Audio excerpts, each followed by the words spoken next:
اليوم يا شباب راح نصلي في الجزائر في المسجد، في اللباس هذا لبست ثوب ولبست شماغ وحسبت اني بحارة جدي. اوكي، فانا خارج من البيت وصلت لحدود المسجد اوكي، الناس كذا زادت والمصلين يعني ما شاء الله، الا والناس كذا تشوفني تشوف، وانا قاعد امشي بكل ثقة ورافع صدري ومدري ايه، الا الاحظ الناس تشوفني، والله كثير يشوفوني.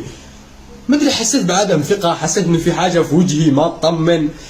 اهم شيء دخلت للمسجد وانا لابس كذا، يعني دخلت قاعد امشي والناس والله تناظر تشوف لي كذا، يعني كانهم مو متعودين. المهم دخلت للمسجد، خذيت لي مكان يعني دورت، قعدت صليت ركعتين، وكان في واحد قدام هو ابنه.